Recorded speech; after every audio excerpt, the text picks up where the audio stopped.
Bloomberg Audio Studios. Podcasts, radio, news. What you do, and this is, she's a queen of bullet points, excuse me, Ann Sonders, out with not like a year forward look, but a bullet point view here.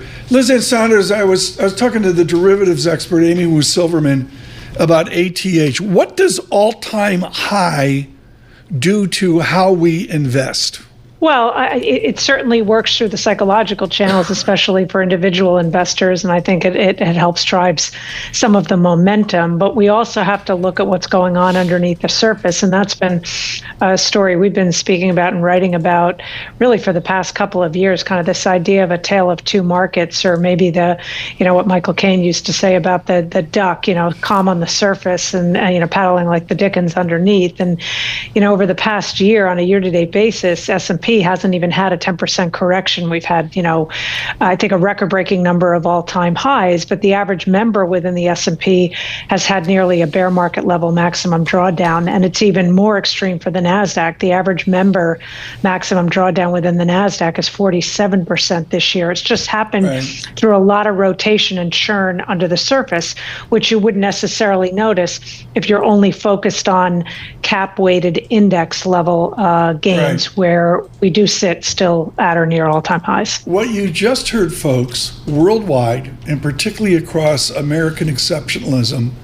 bottle that. What you just heard from Ann Sonders. Paul, you can be up this, cap-weighted, not cap-weighted, but the internal churning, and you had that huge NASDAQ negative 46% statistic. Yep. Ann, so if I just look at SPX up 25% year-to-date, but the equal-weighted S&P 500 up 18%, is that differential? How concerning is that to you? Or is that more in line with what we typically see? Well, really since the mid-July initial high in the market that then was immediately followed by a correction in the case of the NASDAQ and near so in the case of the S&P 500, that really kicked in a period of better performance in relative terms for equal weight relative to cap weight. And I think that story still has legs. That doesn't mean equal weight's going to outperform cap weight, every week or every month. But I think that there is some momentum and likely will continue to be in this, I guess you would call it a story of broadening out, but it's in the context of what we continue to think will be fierce rotations at the sector level. Sector dispersion is really high. And I think taking an equal weight approach versus, say, taking a, cap weight X some sort of group, X the Magnificent Seven, I think that's a little bit more dangerous an exercise if you're going to completely eliminate some of those mega cap names that are high contribution to cap weighted returns. I think equal weight still gives you exposure there, but without that same concentration risk. So I think we got $7 trillion in cash. Is that the number we're working with? Ann Sonders, do we enjoy $8 trillion in cash next year? When you're in a Fed cutting cycle, we don't know whether we're still in a Fed cutting cycle. I suppose we'll know more at the December meeting.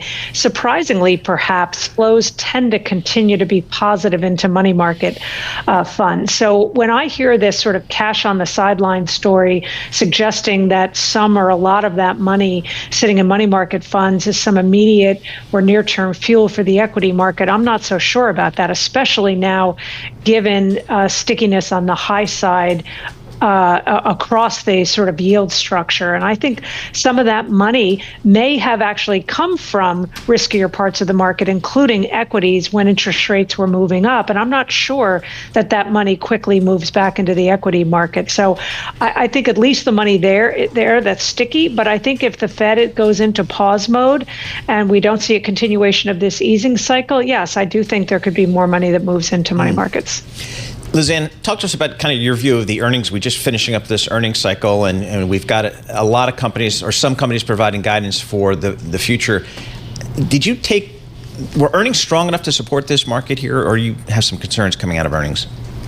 Well, you saw estimates really get cut when you were in the aftermath of second quarter reporting season for third quarter. So we came into third quarter reporting season with an estimate of only 4% growth. We ended up more than doubling that when all was said and done. And that's just the classic example of the bar gets set low and then companies are able to exceed that bar. But you did see downward trend to fourth quarter estimates. There hasn't been much cutting yet for 2025 estimates. I think that's the MO these days of analysts. They're kind of keeping those adjustments closer to the vest in terms of an out time frame. They'll make adjustments to one quarter out. What concerns me about 2025 estimates is they're double digit for all four quarters, and it assumes record-breaking profit margins.